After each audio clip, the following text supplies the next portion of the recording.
आजकल विद्यालय निम्नलिखित लक्ष्य को पूरा कर पाने में असमर्थ हैं। विकल्प हैं छात्रों में परीक्षाओं के प्रति ईमानदारी, छात्रों में नैतिक मूल्यों का विकास, छात्रों में विश्व बंधुत्व की भावना, छात्रों में व्यावसायिक कुशलताओं की वृद्धि। तो इसका जवाब है छात्रों में नैतिक मूल्यों का विकास। हमारा अगला प्रश्न है अध्यापन सामग्री का चयन मुख्यतः किसके द्वारा किया जाना चाहिए। इसके विकल्प हैं अध्यापकों द्वारा, प्रधानाचार्य द्वारा, विक्रय प्रतिनिधि द्वारा, स्कूल परिषद द्वारा। तो इसका जवाब है अध्यापकों द्वारा। अगला प्रश्न है मताधिकार की आयु कम हो जाने पर शिक्षार्थियों में चेतना। विकल्प हैं घटी है, बहुत घटी है, बढ़ी है, कोई प्रभाव नहीं। तो इसका जवाब है कोई प्रभाव नहीं। अगला प्रश्न है शिक्षा का माध्यम ऐसी भाषा को बनाना चाहिए। इसके विकल्प हैं जो समृद्ध हो, जिस पर जन साधारण का आधिपत्य हो, जो बाद में नौकरी के लिए उपयोगी हो, जिसमें अच्छा सादृश्य उपलब्ध हो। तो इसका जवाब है जिन पर जन साधारण का आधिपत्य हो। आपके विचार में शिक्षा का उद्देश्य होना चाहिए। इसके विकल्प हैं छात्रों को साक्षर बनाना, शिक्षा ग्रहण करने के बाद नौकरी, छात्रों की मानसिक योग्यता का विकास, बालकों का सर्वांगीण विकास। तो इसका जवाब है बालकों का सर्वांगीण विकास। अगला प्रश्न है श्रव्य दृश्य सामग्री है छात्र की विषय वस्तु को उत्तम ढंग से समझने के लिए उपाय नहीं करती है, शिक्षण की सहायक सामग्री नहीं है, स्वयं में साध्य नहीं है, शिक्षण अधिगम प्रक्रिया की रुचिपूर्ण बनाने वाली है। इसका जवाब है स्वयं में साध्य नहीं है। शिक्षा मनोविज्ञान का प्रमुख केंद्र बिंदु है। इसके विकल्प हैं तीव्र संवेगात्मक समस्याएं, अधिगम कठिनाइयों की पहचान करना तथा उनका उपचार करना, व्यवहार संबंधी छोटी छोटी समस्याएं, मस्तिष्क के अन्य व्यवहार संबंधी जैविक क्रियाओं में संबंध। तो इसका जवाब है अधिगम कठिनाइयों की पहचान करना तथा उनका उपचार करना। किसी सामाजिक परिस्थिति में क्या घटित होने वाले हैं इस तथ्य की जानकारी होती है। इसके विकल्प हैं सामाजिक सहज्ञान, मानवीय सहज्ञान, परिस्थिति विशेष संबंधी सहज्ञान, अंतर प्रक्रिया सहज्ञान। तो इसका जवाब है सामाजिक सहज्ञान। समायोजन नहीं कर पाने का कारण है कुंठा, तनाव, द्वंद्व, उपरोक्त सभी। तो इसका जवाब है उपरोक्त सभी। व्यक्ति के मूल प्रवृत्ति से संबंधी रुचि कहलाती है अर्जित रुचि, शैक्षिक रुचि, जन्मजात रुचि, उपरोक्त सभी। तो इसका जवाब है जन्मजात रुचि।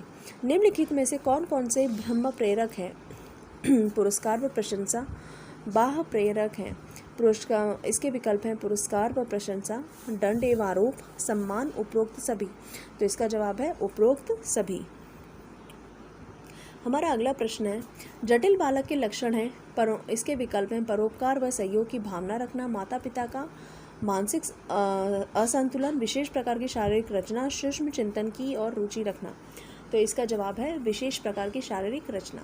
व्यक्तित्व का कुसमायोजन प्रकट होता है। इसके विकल्प है आक्रमणकारी के रूप में, झगड़ालू प्रवृत्तियों में, पलायनवादी प्रवृत्तियों में, उपरोक्त सभी में। तो इसका जवाब है उपरोक्त सभी में। समायोजन दूषित होता है कुंठा से, संघर्ष से, उपरोक्त दोनों से, धन से। तो इसका जवाब है उपरोक्त दोनों से। व्यक्ति की वह दशा है जो किसी निश्चित उद्देश्य पूर्ति के लिए निश्चित व्यवहार स्पष्ट करती है। अधिगम, प्रेरक, आदत, सावधारणा। तो इसका जवाब है अभिप्रेरक।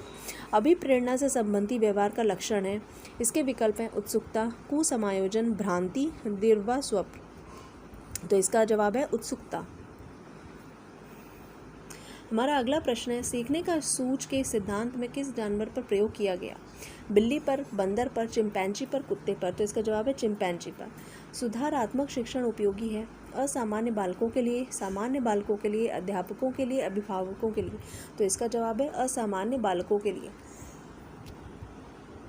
अगला प्रश्न है छात्रों को अपना अधिगम विकास करने में सहायता देने के लिए परामर्श की आवश्यकता पड़ती है, समायोजन की आवश्यकता पड़ती है, निर्देशन की आवश्यकता पड़ती है, उपरोक्त में से कोई नहीं। तो इसका जवाब है परामर्श की आवश्यकता पड़ती है। व्यक्ति अपना संतुलन स्थापित करने में समर्थ होता है बाधाओं का समाधान के द्वारा, उद्देश्यों में परिवर्तन करके, विश्लेषण व निर्णय द्वारा, उपरोक्त में से कोई नहीं। तो इसका जवाब है विश्लेषण व निर्णय द्वारा। अधिगम का मुख्य नियम है मनोवृत्ति, आत्मीकरण, बहुप्रक्रिया, तत्परता। तो इसका जवाब है तत्परता। मनोविज्ञान के अनुसार निम्न काम में लाई जा सकती है अनैदेशिक विधि, मनोनाटकीय विधि, समाज नाटकीय विधि, उपरोक्त सभी। तो इसका जवाब है उपरोक्त सभी। निम्न में से अधिगम की विधि है सुप्त अधिगम व सामूहिक विधि, अवलोकन विधि करके सिखाना उपरोक्त सभी। तो इसका जवाब है उपरोक्त सभी।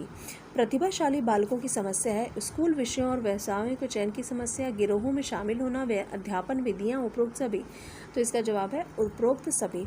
मंद बुद्धि बालकों की विशेषता नहीं है शारीरिक दोष, सीखने की मंद गति, अमूर्त चिंत का अभाव, मौलिकता। इसका जवाब है मौलिकता।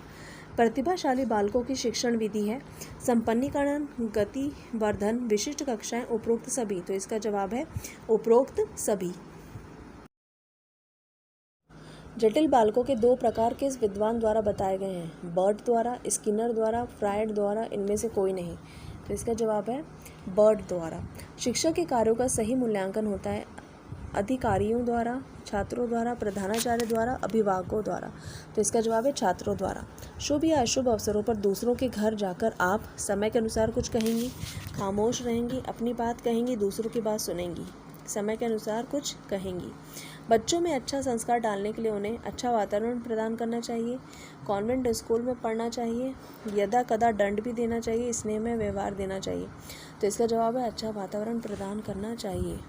आपके विद्यालय में वार्षिक उत्सव हो रहा है और उस समय आप वार्षिक उत्सव में भाग लेंगी, विद्यालय आकर उत्सव देखेंगी, घर पर रुककर कार्य करेंगी, धन और समय की बर्बादी मानकर आलोचना करेंगी। जवाब है वार्षिक उत्सव में भाग लेंगी। विद्यालय में शारीरिक दंड के संबंध में मेरा मत है कि इसे अपर्यायी स्थितियों में ही दिया जाना चाहिए, कभी नहीं दिया जाना चाहिए, कक्षा में दिया जाना चाहिए, प्रार्थना स्थल पर दिया जाना चाहिए। अपरिहार्य स्थितियों में ही दिया जाना चाहिए।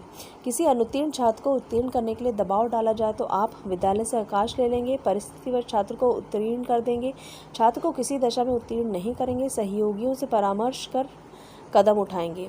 तो इसका जवाब है छात्र को किसी दशा में उत्तीर्ण नहीं करेंगे। यदि कोई आपकी नेक सलाह नहीं मानता है तो आप शांत हो जाएंगे, उससे नाराज़ होंगे, डांट कर भगा देंगे, एक बार पुनः समझाने का प्रयास करेंगे। यदि आपको अधिकार मिल जाए तो सर्वप्रथम आप करना चाहेंगे गांव-गांव में कुटीर उद्योग लगवाना, अनिवार्य प्राथमिक शिक्षा, सबके लिए धन की व्यवस्था, सामाजिक वानिकी योजना। तो इसका जवाब है अनिवार्य प्राथमिक शिक्षा। एक शिक्षिका के रूप में उसी का चयन होना चाहिए जिसमें बच्चों को नियंत्रण करने की योग्यता हो, शिक्षिका बनने की शैक्षिक योग्यता हो, शिक्षिका बनने की रुचि हो, शिक्षण की अभिरुचि हो। तो इसका जवाब है शिक्षण की अभिरुचि हो।